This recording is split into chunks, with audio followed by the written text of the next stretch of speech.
আজকে তো আজারি সাহেব বীরের বেশে বাংলাদেশের জমিনে চলে আসলো, এয়ারপোর্টে পা দিল, দেশে এখন দিব্যি ঘুরে বেড়াবে, দেশের বিভিন্ন জায়গায় ওয়াজ মাহফিল সুন্দর করে করে করবে। ওরা চেয়েছিল আজারি সাহেবকে যাতে করে বাংলাদেশে সে আসতে না পারে। আল্লাহ কয় সম্মান তো আমি আল্লাহ তারে মায়া করে দিয়ে দিলাম, তোদেরকে সম্মান দিব না। আজারি বীরের বেশে দেশে ঘুরবে, তোদের একটারেও হারিকেন দিয়া খুঁজে পাওয়া যাবে না, ঠিক কিনা? আল্লাহ পাক বলেন সম্মান দেওয়ার মালিক হলাম আমি রব। আমি আল্লাহ চাইলেই কোনো বান্দারে সম্মান দিয়ে দিতে পারি, আবার চাইলেই কারো কাছ থেকে আমি আল্লাহ কেড়ে নিতে পারি। ওরা চেয়েছিল মিজানুর রহমান আজহারি মালয়েশিয়া থাকবে, সারা জীবন পরে থাকবে, দেশে আসা লাগবে না। কারণ আজহারি সাহেব দেশে আসলে এদের জনপ্রিয়তা কমে যাবে, মানুষদের দেখতেও পারবে না। দুর্নীতির কথাটা উনি সব মানুষের সামনে এক এক করে বলে দিবে। কি এমন হয়ে গেল, আজকে তো আজহারি সাহেব বীরের বেশে বাংলাদেশের জমিনে চলে আসলো, এয়ারপোর্টে পা দিল, দেশে এখন দিব্যি ঘুরে বেড়াবে, দেশের বিভিন্ন জায়গায় ওয়াজ মাহফিল সুন্দর করে করে করবে। ওরা চেয়েছিল আজারি সাহেবকে যাতে করে বাংলাদেশে সে আসতে না পারে। আল্লাহ কয় সম্মান তো আমি আল্লাহ তারে মায়া করে দিয়ে দিলাম, তোদেরকে সম্মান দিব না। আজারি বীরের বেশে দেশে ঘুরবে, তোদের একটারেও হারিকেন দিয়া খুঁজে পাওয়া যাবে না, ঠিক কিনা? আল্লাহ বলেন পয়গম্বর আপনি বলেন সম্মান দেওয়ার মালিক হলাম আমি আল্লাহ। সম্মান কোন কোন বান্দারে আমি আল্লাহ দিয়া দেই, যারে দেই ও সম্মান পাবে, যারে দেই না ও সম্মান পাবে না, বরং লাঞ্ছিত হয়ে যাবে, অপমানিত হয়ে যাবে। আল্লাহ পাক বলেন সব কিছু ক্ষমতা আমি আল্লাহর হাতে, তবে বান্দারে তুই সর্বাবস্থায় বিনয়ী হয়ে চলবা, আমি আল্লাহ তোর প্রতি অনেক পরিমাণে রাজি হয়ে যাব। মান তাওয়াযা লিল্লাহি রাফাহুল্লাহ, আল্লাহর জন্য যারা বিনয়ী হয়ে যায় আমি আল্লাহ এদের সম্মান করে বড় বানায়া দিই। আল্লাহর জন্য যারা বিনয়ী হয় আল্লাহ এদের সম্মান দেয়, আর যারা অহংকার করে এদের পরিণতি ফেরাউনের মতো, এদের পরিণতি নমরুদের মতো, এদের পরিণতি আবু জাহালের মতো, এদের পরিণতি উতবা সাইবা মুগিরার মতো, যাদের নাম নেওয়ার মতো আর ভবিষ্যতে কেউ থাকে না। নাম নিলেও মানুষ নিলেও মনে হয় মুখ দিয়ে থুতু নিক্ষেপ করে। আল্লাহ বলেন এই মানুষ, মদিনাওয়ালা নবীর মাঝেই তো রয়েছে তোমাদের জন্য উত্তম আদর্শ, ওই আদর্শে আদর্শবান হয়ে যাও, ওই আদর্শ বুকে লালন করে বান্দা তুমি আগায়া যাও। ওই আদর্শ কেমন? বলে যে আদর্শের মাঝে বিন্দু মাত্র পরিমাণ গালি নাই। নবী জিন্দেগিতে একটা ইহুদি খ্রিস্টান বৌদ্ধরে গালি দিয়েছে, কোন নাস্তিক পশ্চিম কেন এটা প্রমাণ করতে পারবে না, বলতেও পারবে না। বরং কোন নাস্তিকও যদি ইনসাফ রেখে আমার নবীর আদর্শের ব্যাপারে একটু পড়াশোনা করে, একটু যদি ইনসাফ রেখে আমার নবীর শামায়েলে তিরমিজি যদি একটু কাটাকাটি করে, একটু যদি ইনসাফ নিয়ে আমার নবীর আদর্শ নিয়ে যদি একটু রিসার্চ করে, প্রত্যেকটা নাস্তিকও আমার নবীর আদর্শের মালা গলায় লাগাইতে বাধ্য হবে। কারণ আমার নবীর আদর্শ হলো পাক। দুনিয়াতে যত আদর্শ আছে সব আদর্শগুলো হতে পারে না পাক, কিন্তু আমার নবীর আদর্শ তো এমন পাক আদর্শ রে বান্দা। 40 বছর নবুয়তের আগে থেকেই যেই নবীর ব্যাপারে জানায়া দেয়, ওই নবীর জিন্দেগিতে বিন্দু মাত্র পরিমাণ কোনো মিথ্যা নাই। ওই সময় তো নবীকে তারা নবী হিসাবে চিনে না, ওই সময় তো আবু জাহালদের দাওয়াত দেয় না, উতবারেও দাওয়াত দেয় না, সাইবা মুগিরারেও নবী দাওয়াত দেয় না। এই আবু জাহাল কালেমা পড়ে মুসলমান হয়ে যাও, এই উতবা সাইবা মুগিরা কালেমা পড়ে মুসলমান হইলে সফল হয়ে যাবা। 40 বছর নবী দাওয়াত দেয় নাই, কিন্তু 40 বছরের আগেই নবীর ব্যাপারে ট্যাগ লাগাইয়া দিল ওই নবী আল আমিন। নবীর মতো সত্যবাদী কেউ নাই, আমার নবী মিথ্যা বলতে পারে না। এবার আবু জাহাল উতবা সাহেবা এরাও জানে ওই নবীর মতো সত্যবাদী কেউ নাই, ওই নবীর মতো আমানতদার আমাদের মধ্যকার কেউ হতে পারে না। নবী জিন্দেগিতে কাউরে গালিও দেয় না, কোনো অন্যায় করে না, তার উপরে বিন্দুমাত্র পরিমাণ জুলুম করে না, নির্যাতন করে না।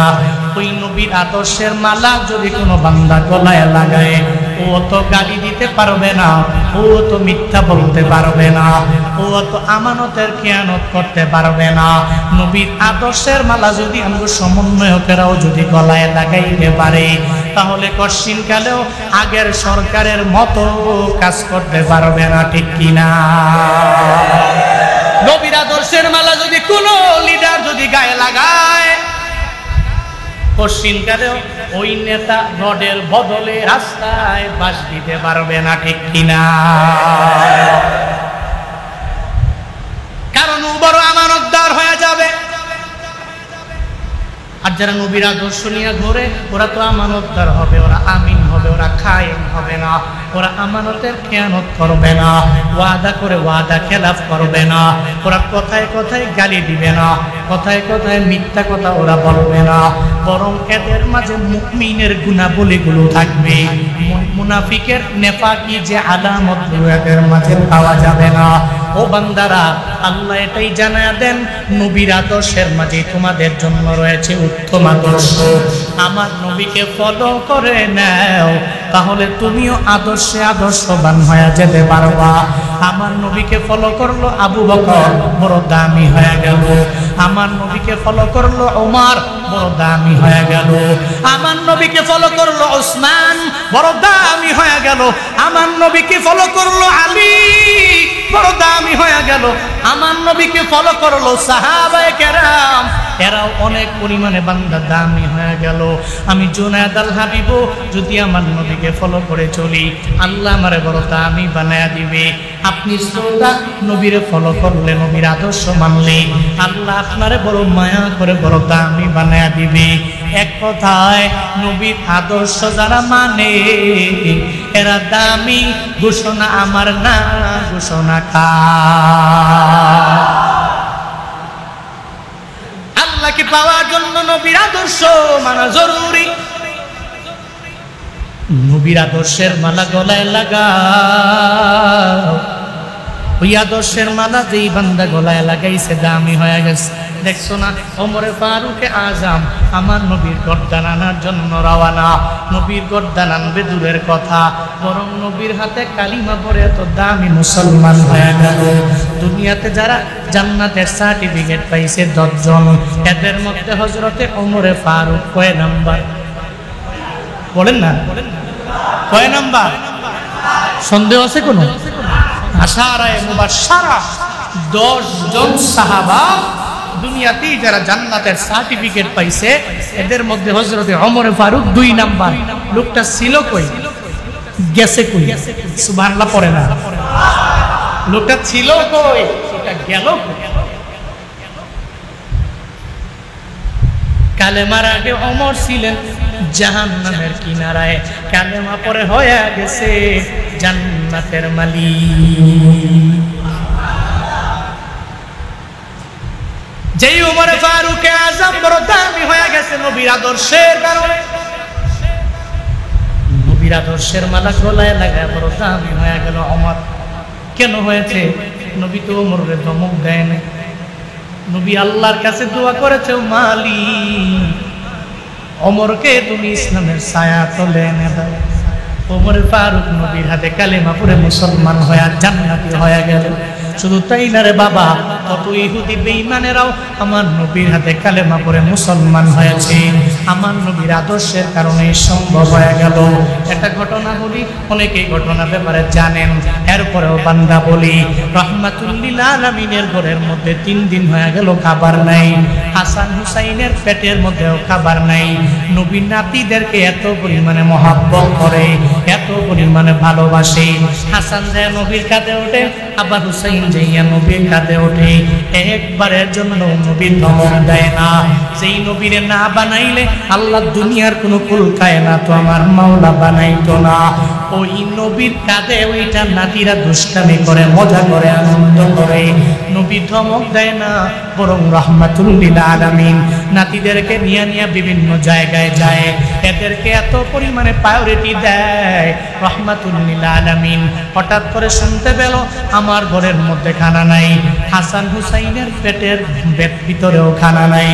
যেখানেই যায় বারবার চোখের পানি ফেলায় কান্না করে, খানার অভাবে তৃষ্ণার অভাবে বড় তৃষ্ণার্ত হয়ে গেল, ক্ষুধার্ত যখন হয়ে গেল, রাহমাতুল লিল আলামিন দৌড়ে এক ইহুদির বাড়িতে রওনা হয়ে যায়।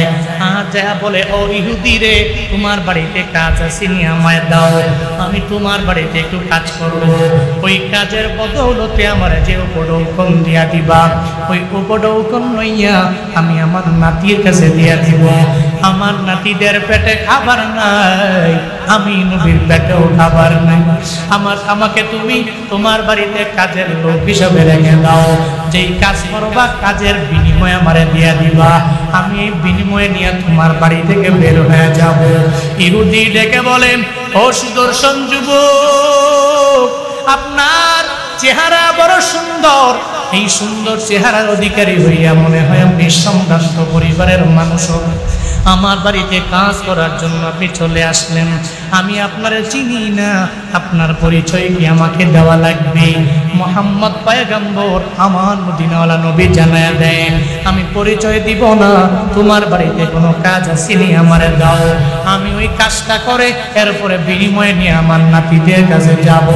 কারণ রে ইহুদি, আমার পেটে খাবার নাই, আমার নাতিরাও বড় ক্ষুধার্ত, এদের পেটের মধ্যে খাবার দেওয়া লাগবে, ওই খাবারের দায়ে আমি তোমার দরবারে চলে আসলাম। ইহুদিরে কাজ আসেনি, আমার একটা কাজ তুমি দিয়ে দাও, এই কাজটা করে বিনিময়ে নিয়ে আমার নাতিদের দরবারে আমি চলে যাব। ইহুদি বলে, ও সুদর্শন যুবক, তোমাকে আমি কাজ দিয়ে দিব, আমার খেজুর গাছের মধ্যে পানি দেওয়া লাগবে, কূপ থেকে যদি তুমি এক বালতি পানি যদি উঠে দিতে পারো, তাহলে 3টা খেজুর তোমাকে দেওয়া হবে। রাহমাতুল লিল আলামিন বলে, দেরি করো না, বালতিটা আমাকে দিয়ে দাও। নবীর হাতের মধ্যে যখন বালতি দেওয়া হলো, রাহমাতুল লিল আলামিন বালতি লইয়া কূপ থেকে 1 2 3 4 5 এরকম 8 বালতি যখন পানি উঠাইলো, 9 নম্বর বালতিটা যখন পানি উঠানোর জন্য বালতিটা যখন ছেড়ে দিল, রশি ছিঁড়ে বালতিটা কূপের নিচে চলে গেল। ইহুদি দেখা মাথা বড় গরম হয়ে গেছে, রাহমাতুল লিল আলামিনের দরবারে আয়েশা বলে, ও যুবক, তুমি এটা কি করলা? এই বালতিটা কেন তুমি কূপের মধ্যে ফালাইয়া দিলা? নবী আমার ডেকে বলে, ইহুদি, না না, আমি বালতি ফালাই নাই, রশি ছিঁড়ে বালতি পড়ে গেছে। ইহুদি বলে, না না, তুমি আমার ক্ষতি করার জন্য আমার বাড়িতে কাজ করতে আসলা, আমার বালতিটা তুমি ইচ্ছা করে ওই জায়গায় ফালাইয়া দিয়েছো। নবী বলে, না না, আমি ফালাই নাই, বরং রশি ছিঁড়ে পড়ে গেছে। বলে, না, তুমি ইচ্ছা করে ফালাইয়া দিয়েছো। আবার নবী বলে, ফালাই নাই। একটা পর্যায়ে ইহুদি রাহমাতুল লিল আলামিনের গাল মোবারকে একটা জোরে থাপ্পড় যখন গালের মধ্যে বসে, শরীরে মশা মাছি মশাও হারাম, ওই নবীর গাল মোবারকে থাপ্পড় আল্লাহ পর্যন্ত সহ্য করতে পারবে না রে বান্দা। আমার মাওলা তো তাকায়া তাকায়া দেখি, আমার নবী খানার অভাবে যখন ইহুদির বাড়িতে আসে, এবার ইহুদি একটা ছোট্ট অপরাধ তার কাছে মনে হয়েছে, আমার নবীর গাল মুবারকের মধ্যে থাপ্পড় যখন লাগায় দিল, নবী চোখের পানি ফেলে কান্দে জানাতে, ইহুদি রে, আমার গালে থাপ্পড় লাগাই না, 3 দিন হয়ে গেল আমার পেটে খাবার নাই, এই কারণে আমার গালের গোশত পর্যন্ত নাই, আমার হাড্ডিগুলো ভেসে উঠেছে। ও ইহুদি রে, তুমি যে আমার থাপ্পড় মারলা, তোমার হাতে ব্যথা পাইছনি, তুমি আমারে জানা। সুবহানাল্লাহ জোরে পড়বেন না? ইহুদি রে কি কয়? ইহুদি রে, 3 দিন খাই নাই, পেটে খাবার নাই, আমার গালে হাত দিয়ে ভরপুর, তুমি যে থাপ্পড় দিছো, হাতে ব্যথা পাইছনি, আমারে জানাও। আর এমন একজন নেতা যদি আমার দেশে আমরা পেতাম, ওমরে ফারুক আজমের জামানায় যেরকম ভাবে সব দরজা ওপেন করে সুন্দর করে ঘুমাচ্ছে, এরকম একজন শাসক যদি আমরা পাইতাম, আল্লাহর কসম করে বলি এদেশে দুর্নীতি থাকতো না, এদেশের রোডঘাটগুলো সুন্দর হতো, এদেশে মানুষগুলোর মতো জ্ঞানী গুণী পুরা পৃথিবীতে কেউ নাই। আমার এই দেশটা সোনায় ভরপুর হয়ে যেত। ঠিক ঠিক দুর্নীতি ভরা। চেয়ার একজন ছাড়লে আর একজন আসলেই কয় বাপ নেই, টাকা টাকা তো ভালোই মনে হয়, মোটামুটি টাকা দেখলে লোভ সামলাইতে পারে না। এতদিন পর্যন্ত ভালো, হঠাৎ করে দেখবেন খারাপ। আমার দেশের অবস্থাই আল্লাহ বুঝ দান করে। জোরে পড়ে না আমি আল্লাহ আমাদের প্রত্যেককে হিদায়াত নামক দৌলত দান করেন। আর একটু আওয়াজ করে পড়ে না আমি। নবীজি কি কয়? তোমার হাতে থাপ্পড় দিয়ে ব্যথা পাইছুনি আমাকে বলো। ইহুদি কয় আরে এটা কেমন মানে, এটা কেমন? সে আমার, আমি তাকে থাপ্পড় দিলাম, সে আমাকে বলে গালে তুমি হাতে তুমি ব্যথা পাইছো। ইহুদির মনটা তো ঘুরে গেল। নবীজি বলে ইহুদি রে থাকবো না, বিদায় দাও। আমার নাতিরা কান্দে, 8 বালতি পানি আমি উঠাইলাম, 8 বালতির বিনিময়ে 3 আটা 24টা খেজুর আমারে দিয়া দাও, আমার নাতিদের দরবারে আমি নিয়ে যাব। দেরি কইরো না, আমার নাতিরা কান্দে রে। এবার সঙ্গে সঙ্গে ইহুদি রাহমাতুল লিল আলামিনের কাছে যখন 24টা খেজুর দিয়া দিল, নবী 24টা খেজুর লইয়া হাসান হুসাইনের জন্য চোখের পানি মুছে আর যায়। আল্লাহ তো আমার নবীর এই কাহিনী দেখে কি দেখে না? দেখেনি? আল্লাহ বলে জিবরাইল তুমি দৌড়ে যাও, আমার নবীকে গিয়া জানায়া দাও ইহুদির বালতি ওই কূপের মধ্যে ফেলায়। নবী কোথায় যায়? আমার নবীরে গিয়া বলো আগে যাতে করে ইহুদির বালতিটা উঠায়া দেয়, এরপরে যাতে করে আমার নবী চলে যায়। জিবরাইল দৌড়ে আইসা আমার পয়গম্বরকে জানায়া দেয় আসসালাতু ওয়াসসালামু আলাইকা ইয়া রাসূলুল্লাহ। নবী গো আল্লাহ সালাম পাঠাইছে, আল্লাহ আপনারে বলছে ওই কূপ থেকে বালতিটাকে উঠাইয়া ইহুদির হাতে হ্যান্ড ওভার করে দিয়ে এরপরে খেজুর নিয়ে যাওয়ার জন্য। নবী আমার ডেকে বলেন ও ভাই আমার জিবরাইল, আমার কাছে কোনো যন্ত্র নাই যেই যন্ত্র দিয়ে আমি ওই বালতিটা কূপ থেকে উঠাতে পারবো, এমন কিছু আমার হাতের মধ্যে নাই। আমি বালতিটা উঠাইয়া ইহুদির হাতে হ্যান্ড ওভার করে দিতে পারবো। রাহমাতুল লিল আলামিন জিবরাইলে বলার পরে জিবরাইল বলে পয়গম্বর আপনার কোনো যন্ত্র লাগবে না, আপনার বালতি উঠানোর জন্য কোনো কিছুর প্রয়োজন নাই। আপনি তো জানেন আমার আল্লাহ আপনারে কি পরিমাণে ভালোবাসে, দুনিয়ার সব কিছু আপনার এত পরিমাণে অনুগত হয়ে যাবে।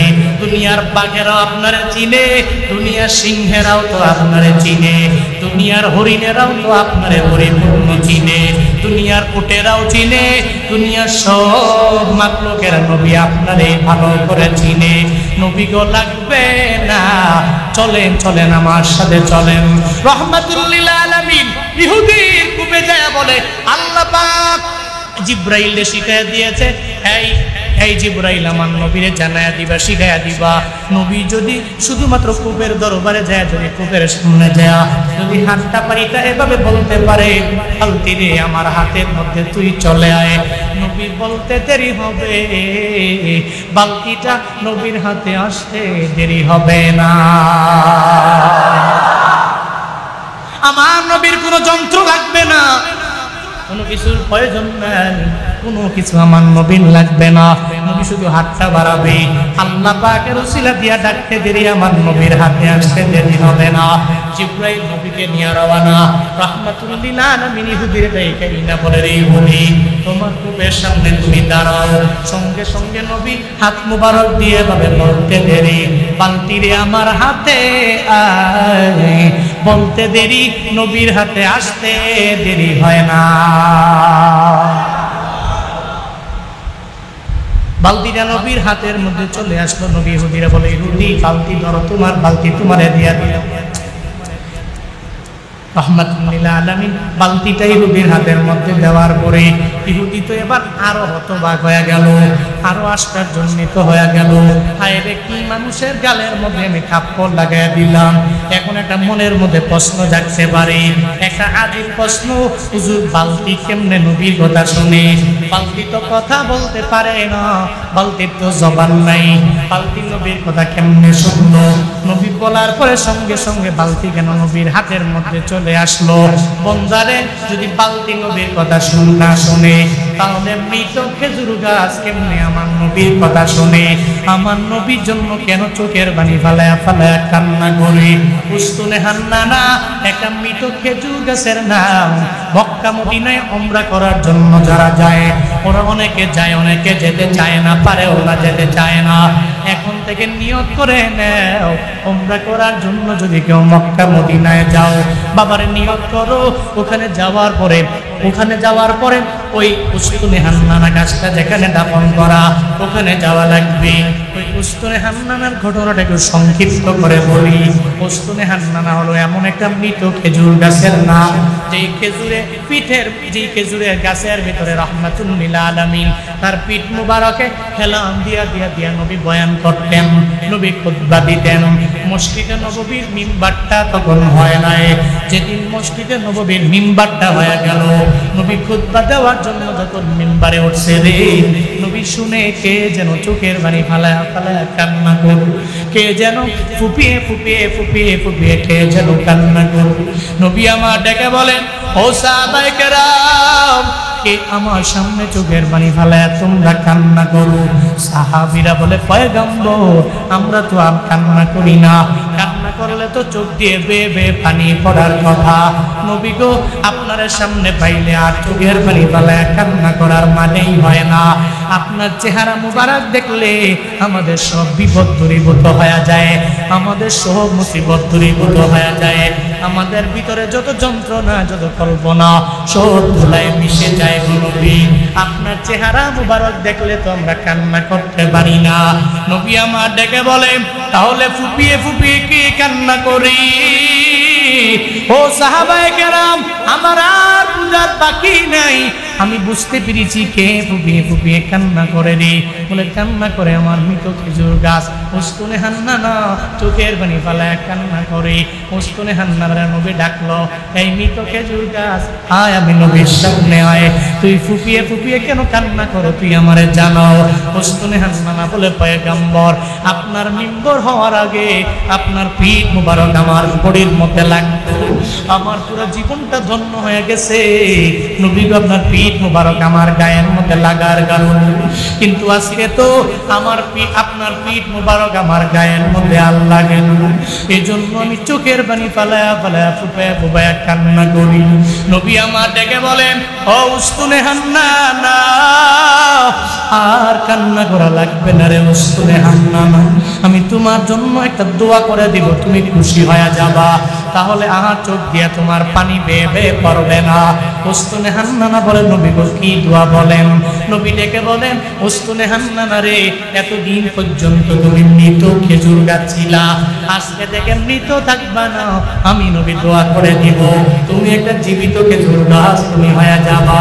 নবী আমার বলে, উস্তুনে হান্নানা, এতদিন তুমি ছিলে মৃত, আজকে থেকে আমি দোয়া করার পরে তুমি জীবিত হয়ে যাবা। বলেন তো সুশীল সমাজের ভাইরা, আমার নবী যদি খেজুর গাছের জন্য দোয়া করে, একটা মৃত খেজুর গাছের জন্য যদি আমার নবী দোয়া করে রে, ওই নবীর দোয়া বদৌলতে ওই গাছটা জীবিত হবে কি হবে না? হবে না? নবীর কথা আল্লাহ শুনবে না? উস্তুনে হান্নানা বলে, পয়গম্বর, আমার এই দোয়া লাগবে না, আমার জীবিত হওয়া লাগবে না। কই, কি কস রে, জীবিত লাগবে না, তাহলে আর কি দোয়া লাগবে? আর একটা দোয়া করে কইটা নেই, আমি নবী দোয়া করে দিব, আল্লাহ যাতে করে তোরে এমন হায়াত দেয় যাতে কিয়ামত পর্যন্ত তুই বেঁচে থাকতে পারো, আমি তোর জন্য এই দোয়াটা করে দিলাম। উস্তুনে হান্নানা বলে, নবী গো, আমার এই দোয়াও লাগবে না, এই দোয়াও আমার কোনো প্রয়োজন নাই।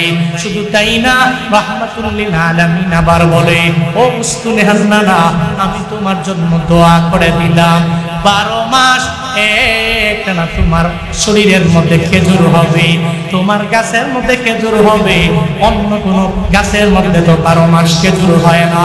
আমি নবী দোয়া করে দিলাম 12 মাস তোমার বডির মধ্যে খেজুর হবে। উস্তুনে হান্নানা বলে নবী আমার এটাও লাগবে না। নবী বলে তোমার কি লাগবে আমায় বলো। রাহমাতুল লিল আলামিন আবার দোয়া করে দেয় উস্তুনে হান্নানা রে, আমি তোমার জন্য দোয়া করে দিলাম পুরা দুনিয়ার সব মানুষেরা যদি তোমার গাছ থেকে খেজুর নিয়ে খায়, এরপরেও তোমার গাছ থেকে খেজুর কমবে না। আমি নবী সেই বরকতের দোয়া তোমার জন্য করে দিব। উস্তুনে হান্নানার জন্য নবী এই 4টা দোয়া যখন করে দিল, উস্তুনে হান্নানা ডেকে বলে নবী গো আমার দোয়া লাগবে না, একটা দোয়া আমার কোনো প্রয়োজন নাই, কারণ পয়গম্বর এই দুনিয়া তো 70-80 বছর, 1000 2000 বছর হতে পারে, এরপরে একদিন কিয়ামত হয়ে যাবে যেই দিনের কোনো শেষ নাই, অনন্তকাল যেই দিনটা খালিদিনা ফিহা, জান্নাতে যারা ঢুকবে ওরা জান্নাতেই থাকবে, যারা জাহান্নামী হবে ওরা জাহান্নামেই থাকবে। আর দুনিয়া ফানিয়া ওয়াল আখিরাতু বাকিয়া, দুনিয়া ধ্বংস আখিরাত বাকি থাকবে। ও পয়গম্বর দুনিয়া তো ধ্বংস হয়ে যাবে, আখিরাত তো বাকি থাকবে নবী। দুনিয়ার এই বড় গুণ আমি চাই না, দুনিয়ার এই দোয়া আমার লাগবে না, হাসরের ময়দানে আমার নবী যেই জান্নাতে থাকবে, আমি চাই আমার নবীর সাথে জান্নাতে থাকবো, ওই নবীর চেহারা মুবারক আমি জান্নাতে দেখবো, আমার নবীর চেহারা মুবারক ওই জান্নাতের ভিতরে এক পাশে থেকে থেকে আমি আমার নবীকে দেখবো রে। ও পয়গম্বর আর কোনো দোয়া এই দুনিয়ার কোনো দোয়া আমার লাগবে না, লাগবে না। নবী চোখের পানি ছাইড়া দিছে। উস্তুনে হান্নানার এই কথা শুনে না নবী জানায়া দেয়, উস্তুনে হান্নানা রে দুনিয়ার এতগুলো দোয়া তোমার জন্য করে দিলাম, একটা দোয়াও তোমার লাগবে না, তাহলে উস্তুনে হান্নানা এই দুনিয়াতে আর বেঁচে থেকে তোমার কোনো লাভ নাই। ও সাহাবায়ে কেরাম উস্তুনে হান্নানারে মাটির নিচে দাফন করে দাও, হাসরের ময়দানে আমি নবী যেই জান্নাতে থাকবো ওই জান্নাতের এক পাশে আমার উস্তুনে হান্নানা আমার পাশে থাকবে। আর জোরে পড়া যাবে না আল্লাহু আকবার। আমি নবী জান্নাতে যেই জায়গায় থাকবো আমি নবীর পাশে উস্তুনে হান্নানা থাকবে। ও সাহাবায়ে কেরাম উস্তুনে হান্নানারে মাটির নিচে দাফন করে দাও, মাটির নিচে দাফন করে দাও। উস্তুনে হান্নানার মনের আশা পূরণ হয়ে গেল। আজ উমরা করার জন্য, হজ করার জন্য যারা যায়, আজ যারা যায় এরা যদি উস্তুনে হান্নানাকে সামনে রাখিয়া যদি 2 রাকাত নামাজ যদি বাইতুল্লাহ থেকে ফিরে যদি আদায় করতে পারে, নফল নামাজ যদি 2 রাকাত পড়তে পারে, আল্লাহ পাক ওই বান্দার জিন্দেগীর সব সগীরা গুনাহগুলো মাফ করে দিবে। আরো জোরে পড়েন না সুবহানাল্লাহ। উস্তুনে হান্নানা দামি গাছ, মৃত খেজুর গাছ, নবীর কথা শুনছে, নবীর জন্য চোখের পানি ফালে বিরহের কাদা কাটছে। কপাল পোড়া উম্মতেরা নবীর আদর্শে নিজেদের একটু আদর্শবান বানাইতে পারো না, হাসরের ময়দানে কোনো মানুষ লাগবে না। এই একটা মৃত খেজুর গাছকে যদি আল্লাহ এক পাশে দাঁড় করায়, তোমারে আমার যদি আল্লাহ এক পাশে দাঁড় করায়, হ্যাঁ জবাব দে। সে মৃত খেজুর গাছ হওয়ার পরেও নবীরে চিনল, আশরাফুল মাখলুকাত কুনতুম খায়রা উম্মাহ, আমি তোরে শ্রেষ্ঠ জাতি বানিয়েছি। আমি তো বলি নাই খেজুরের গাছের যে জাতিটা এরা শ্রেষ্ঠ জাতি, ওটের যেই জাতি ওরা শ্রেষ্ঠ জাতি, ঘোড়ার যে জাত ওরা শ্রেষ্ঠ জাত, গরুর যে জাত ওরা শ্রেষ্ঠ জাত। আমি তো বলছি তোরা মানুষ, কুনতুম খায়রা উম্মাহ, তোমরাই তো শ্রেষ্ঠ জাতি। আমি তো তোমাদেরকে দামি বানিয়েছি, বড় আদর করে বানিয়েছি, বড় সুন্দর করে বানিয়েছি।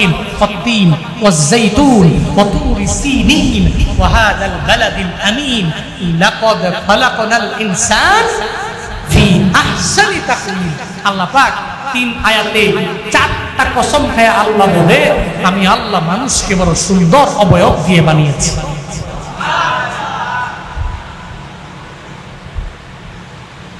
মানুষকে সুন্দর অবয়ব দিয়ে বানিয়েছি। মানুষ সুন্দর, বলেন তো অন্য কোন প্রাণী মানুষের মতো সুন্দর? কথা বলেন না কেন? মানুষের মতো সুন্দর? মানুষ তো সুন্দর, কারণ বানিয়েছেন কে? আদর করে বানিয়েছেন কে? আল্লাহ বানিয়েছেন। ফেরেশতারা নিষেধ করেছিল আদর মানার দরকার নেই, এরা তো দুনিয়াতে গিয়ে আপনার খলিফারা, আপনার প্রতিনিধিরা দুনিয়াতে গিয়ে মারামারি করবে, রক্তপাত ঘটাবে, আল্লাহ এদেরকে বানাবেন? আতাজআলু ফীহা মান ইউফসিদু ফীহা ওয়া ইয়াসফিকু দিমা, আপনি কি তাদেরকে বানাবেন যারা মান ইউফসিদু ফীহা, ওখানে গিয়ে ফাসাদ সৃষ্টি করবে, ওয়া ইয়াসফিকু দিমা, রক্তপাত ঘটাবে, এদেরকে আবার দুনিয়াতে পাঠাবে? আল্লাহ কি বলছিলেন? ইন্নী আ'লামু মা লা তা'লামু, আমি যা জানি তোমরা তা জানো না। বড় আদর করে আল্লাহ আদম বানাইছেন, বড় আদর করে আল্লাহ মানুষ বানিয়েছেন। ভালো মানুষ যদি হাসরের ময়দানে আল্লাহ বলে এই মৃত খেজুর গাছের দিকে দেখ, ও আমার নবীর জন্য চোখের পানি ফেলা ফুপিয়ে ফুপিয়ে বিরহের কান্না করেছে, এই আশরাফুল মাখলুকাত হইয়া কান্না তো দূর কি বাত, নবীর একটা সুন্নতের আমলকে জিজ্ঞাসা করতে পারো নাই। আল্লাহ যদি হাসরের ময়দানে বলে একটু আওয়াজ দেন তো সুশীল সমাজের মানুষেরা, আল্লাহর কাছে ওই দিন কোনো হিসাব দেওয়া যাবে? কোনো হিসাব আছে? কোনো কথা বলার সুযোগ আছে? সুযোগ এই জন্য আসুন না ওই নবীর আদর্শের মালা একটু গলায় লাগায় দিই, পারবো না ইনশাআল্লাহ? আল্লাহ তৌফিক দান করুন। আরো জোরে পড়ে না আমিন। একটা নাশিদ পরিবেশন করি, আমার সাথে গাইতে পারবেন? নবীর নামে রহমতে আলম নবী, নবী দুজাহান বলো, রহমতে আলম নবী, নবী দুজাহান, সাহাবীরা আতর বানায় ওই নবীজির ঘাম বলো, সাহাবীরা আতর বানায় বলো, রহমতে আলম নবী, নবী দুজাহান বলো, রহমতে আলম নবী, সাহাবীরা আতর বানায় ওই নবীজির ঘাম বলো, সাহাবীরা আতর বানায়। আয় হায় চিনো জানো মানো কেমন আমার নবীজি, যাহার পাগল চন্দ্র সূর্য তারকারাজি বলো, যাহার পাগল চন্দ্র সূর্য তারকারাজি বাবা, আরো শুনবানি সুন্দর কাহিনী, আরো শুনবানি জান্নাতের ওই রুমে লেখা নবীর নাম, জান্নাতের ওই রুমে রহমতে আলম নবী, নবী দুজাহান বলো, রহমতে আলম নবী, সাহাবীরা আতর বানায় ওই নবীজির ঘাম বলো, সাহাবীরা আতর বানায়। উস্তুনে হান্নানা একটা খেজুর গাছের নাম, যাকে ধরে খুতবা দিতেন রাসূলে আকরাম বলো, যাকে ধরে খুতবা দিতেন রাসূলে আকরাম। উস্তুনে হান্নানা একটা খেজুর গাছের নাম, যাকে ধরে খুতবা দিতেন রাসূলে আকরাম বলো, যাকে ধরে রাসূলে আকরাম। গাছটা নবীর বিরহে কাঁদিতে রহে, নবীর বিরহে গাছ কাঁদিতে রহে, হতবাক হইলেন যত সাহাবায়ে কেরাম বলো, রহমতে আলম, রহমতে আলম নবী, নবী দুজাহান, সাহাবীরা আতর বানায় ওই নবীজির ঘাম বলো, সাহাবীরা আতর বানায়। রহমতে আলম নবী, নবী দুজাহান, রহমতে আলম নবী, সাহাবীরা তোর বাহে ওই নবীজির ঘাম বলো সাহাবীরা তোর বাহে জোরে পড়া যাবে মারহাবা আরো জোরে পড়া যাবে মাশাআল্লাহ কষ্ট হয়েছে খারাপ লাগতেছে উস্তুনে হান্নান নবীর বিরহে চোখের পানি ফেলিয়ে কান্না করেছে উস্তুনে হান্নান মৃত খেজুর গাছ হয় যদি নবীর জন্য কান্না করতে পারে একটা বালতি আমার নবীর কথা শুনে কূপ থেকে নবীর হাতে আসতে পারে না নবী চাইলেই তো সম্ভব কারণ আল্লাহ জানাইছেন আলহামদুলিল্লাহি রাব্বিল আলামিন ও নবী প্রশংসা তো ওই রবের যেই রব হচ্ছেন আলামিনের রব রব্বুল আলামিন আল্লাহ পাকের সিফাত আল্লাহ পাকের সিফাত কি রব্বুল বলেন রব্বুল আলহামদুলিল্লাহ তারকিব যারা পড়ে আলহামদুলিল্লাহি রাব্বিল আলামিন নাম যে হরফে জার আল্লাহ মাওসুফ আল্লাহর সিফাত রব্বুল আলামিন সিফাত কি রব্বুল আলামিন আলামিনের রবকে বলেন আলামিনের রবকে আলামিনের রব আল্লাহ অপর আয়াতে আল্লাহ বলছেন টেক দিবেন ওমা আরসালনাকা ইল্লা রাহমাতাল লিল আলামিনের রব আল্লাহ আলামিনের রহমত করুণা দয়া হযরত মুহাম্মদ সাল্লাল্লাহু কেমন নবী পাইছেন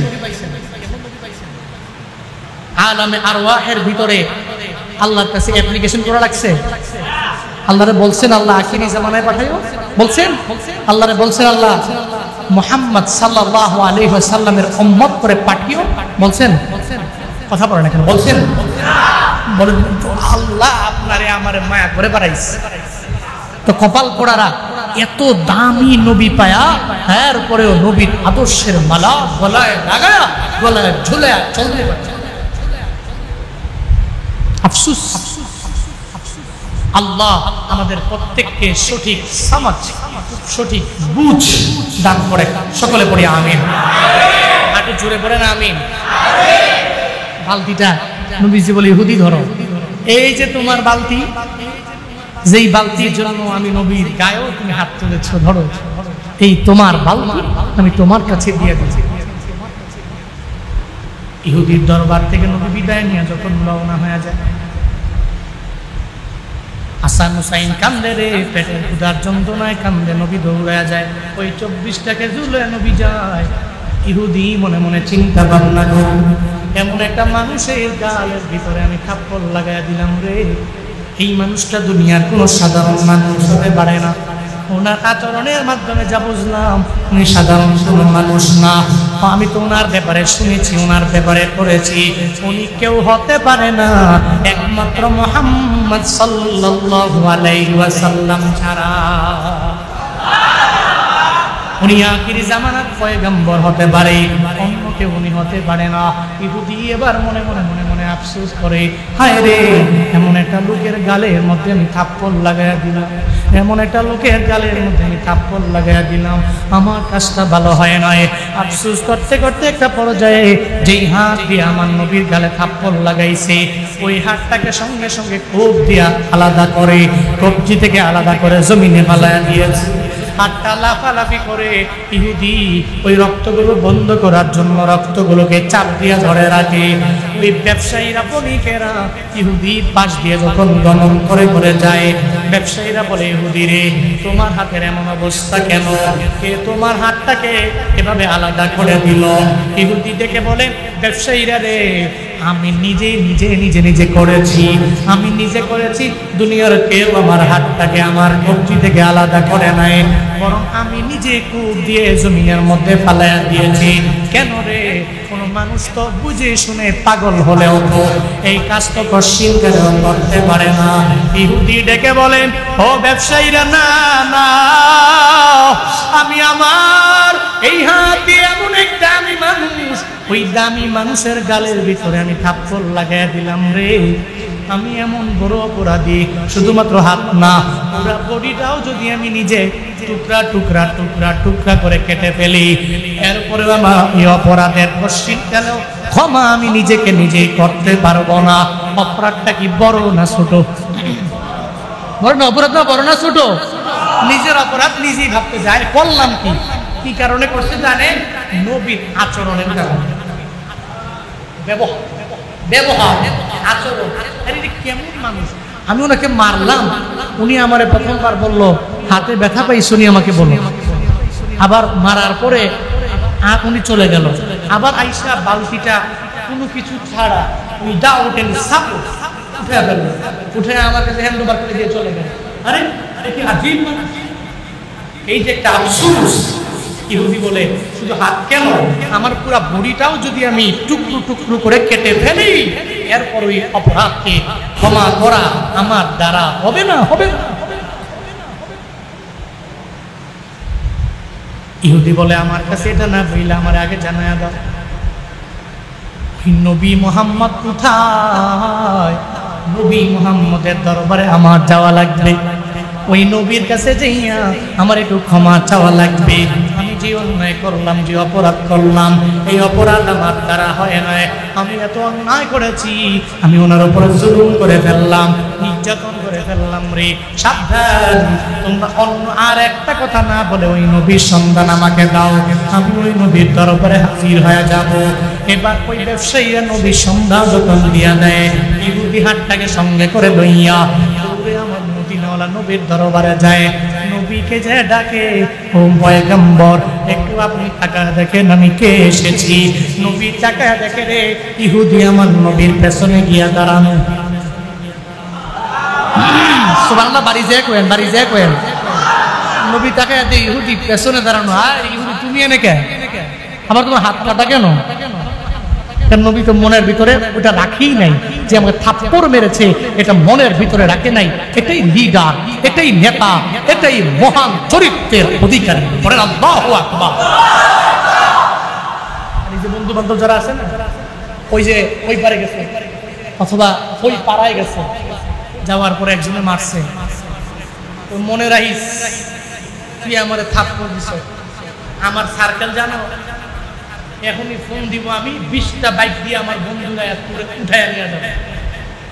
কি পাওয়ার তোমার, ক্ষমতা তোমার, এটা নবীর আদর্শ হতে পারে। নবীর আদর্শের ভিতরে মারামারি নাই, নবীর আদর্শের ভিতরে কাটাকাটি নাই, নবীর আদর্শের ভিতরে ঝগড়া নাই, নবীর আদর্শের ভিতরে ফাসাদ নাই। কপাল পুরা মুসলমানেরা নবীর আদর্শে যা নাই সব এই মুসলমানেরা গ্রহণ করেছে। নবীর আদর্শে যা আছে সব আমেরিকান খ্রিস্টানরা গ্রহণ করেছে। নবীর আদর্শে যা আছে সব জাপানের খ্রিস্টানরা গ্রহণ করেছে। নবীর আদর্শে যা আছে সব চীনের ব্যক্তিগুলো গ্রহণ করেছে। নবীর আদর্শে যা আছে নেপালের হিন্দুরা গ্রহণ করেছে। নবীর আদর্শে যা আছে অন্যান্য ধর্মাবলম্বীরা গ্রহণ করেছে। এজন্য পুরো দুনিয়াকে এরা লিড দিচ্ছে। কপাল পোড়া মুসলমানেরা এই মুসলমানদের নেতা মুহাম্মদ সাল্লাল্লাহু আলাইহি ওয়াসাল্লাম হওয়ার পরেও তার আদর্শ অ্যাকসেপ্ট করে নিতে পারছে না। কপাল পোড়া, কপাল পোড়া। এরা নবীর আদর্শকে লালন করে চলার কারণে বড় দামি হয়ে গেছে। মাঝে মাঝে ইউরোপ কান্ট্রিতে থাকে কিছু ভক্তবৃন্দ আছে আমার, ছোট মানুষ, এরপরেও অনেক অনেক মানুষ ভালোবাসে।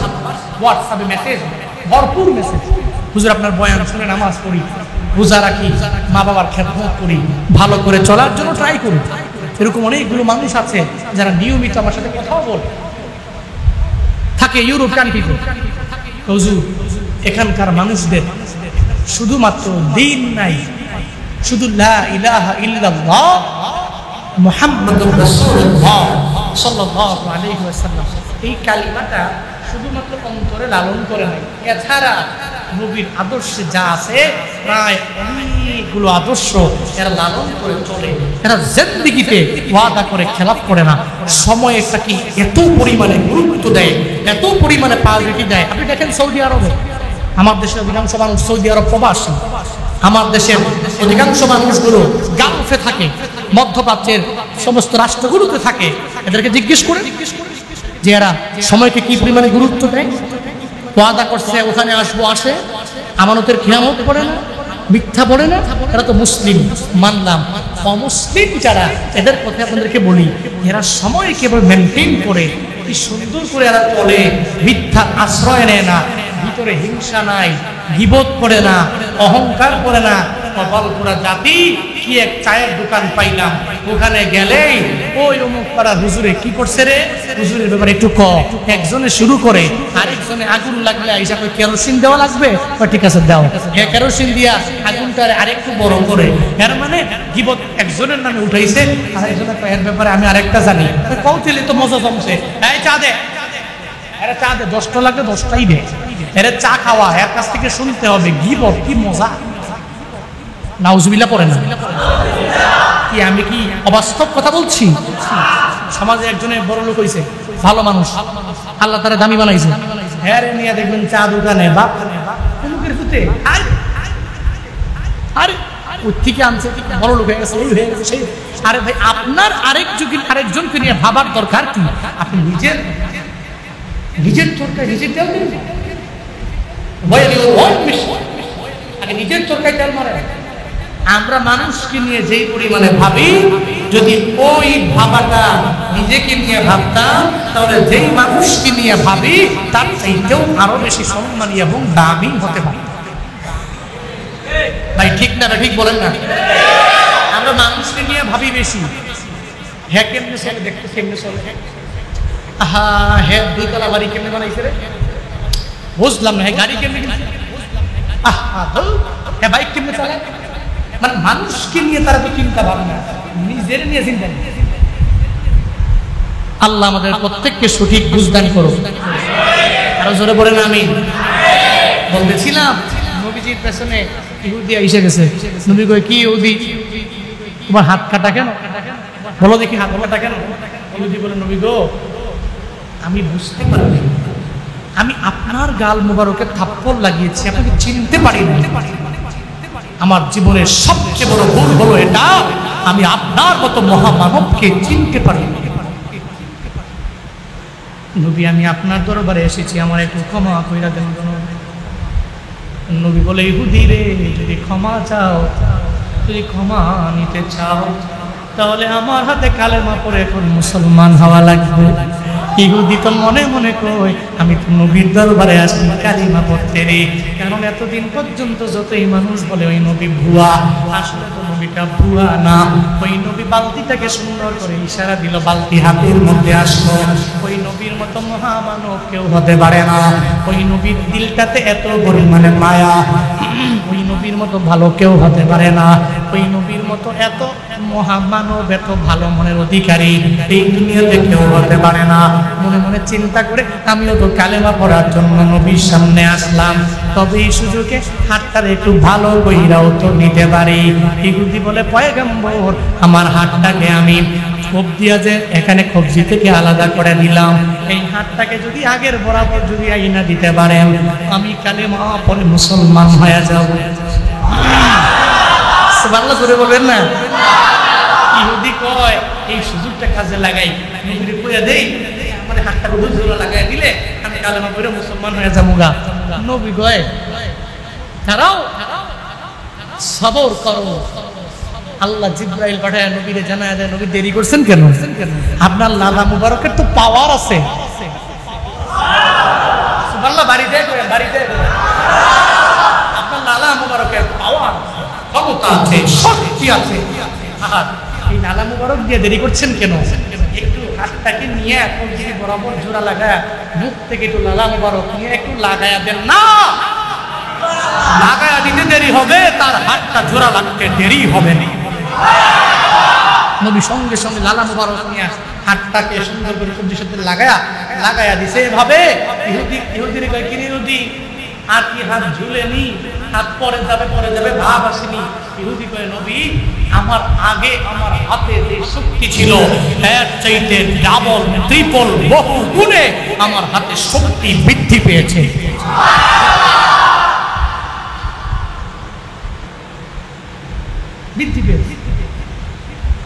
ইহুদি নবী হাত দিয়ে কি আমারে পড়ায়া দেন, লা ইলাহা ইল্লাল্লাহ মুহাম্মাদুর রাসূলুল্লাহ ইমামুল আউয়ালিনাল আখিরিন বহরে সাদকা রাহমাতাল লিল আলামিন শুদ্ধ মজুদাস রাহমাতাল লিল আলামিন মসজিদে শুধু হামারো হুয়ে জমিন সৈয়দুল কাউনাইন খতমুল মুরসালিন আখিরাম বুদ ফখরুল আউয়ালিন।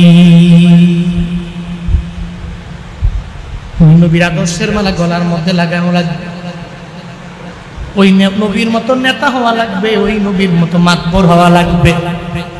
এই এলাকার মাতবরেরা মাইকের আওয়াজটা যাদের কান বরাবর যায়, এলাকায় বিচার চালি যার চার্জারে ছাড়া হয় না। বলে মাতবর কই গেছে? বলে ঢাকায় একটা কাজের জন্য গেছে। ওই মাতবর আসলে বলবা মাতবর ছাড়া আমার বাড়ির বিচার হবে না, আমার সালিশ হবে না। এলাকায় এমন মাতবর আছে না নাই? ও মাতবরেরা, আমার নবীর আদর্শের মালা গলার মধ্যে লাগাও। ও ইমামেরা, আমার নবীর আদর্শের মালা গলায় লাগাও। ও আপামর জনতারা, আমার নবীর আদর্শের মালা গলার মধ্যে লাগাও। ওই নবীর আদর্শ নিয়ে যেই বান্দা চলবে কামিয়াব হয়ে যাবে। আবু বকরের মতো দামি হতে চায় না এমন কেউ নাই। হযরতে ওমরে ফারুকে আজমের মতো দামি হতে চায় না এমন কোনো বান্দা নাই। হযরতে ওসমানের মতো দামি হতে চায় না এমন কোনো বান্দা নাই। হযরতে আলী রাদিয়াল্লাহু আনহুর মতো দামি হতে চায় না এমন কোনো বান্দা নাই। আজকের এই মাহফিল থেকে তালিম নিয়ে নিয়ে বাড়ি যাব। জিন্দেগিতে আমার হাত দ্বারা কাউকে ব্যথা দিব না, আমার জবান দিয়া কোনো ব্যক্তির আমি আঘাত করব না। এই নিয়ত যদি অন্তরে রেখে দাও আর বাস্তব জীবনেও যদি কাজ করার মৌন সম্মতা থাকে, তাহলে দুইটা হাত আল্লাহকে দেখাও। ও দয়ার মালিক, আজকের এই মসজিদের ভিতরে তোমার বান্দারা দুইটা হাত বাড়ায়া দিছে রে আল্লাহ। আয় আল্লাহ, আমরা সবাই আমাদের হাত দিয়ে অন্য কেউ ব্যথা পায়, আমাদের হাত দিয়ে কষ্ট পায়, এমন কাজ আমরা করব না রে আল্লাহ। আয় আল্লাহ, আমাদের জবান দিয়ে অন্য কোনো মানুষের কষ্ট দিব না, আমাদের জবান দিয়ে অন্যায়মূলক কোনো আচরণ আমরা করব না। আয় আল্লাহ, ওই পরিমাণ খাঁটি মুসলমান আপনি বানায়া দেন। নবীর আদর্শের মালা গলায় লাগায়া চলার মতো তৌফিক দান করেন। করেন আমিন। আরো জোরে পড়েন আমিন। আরো জোরে মন থেকে একবার করে পড়েন আল্লাহুম্মা আমিন।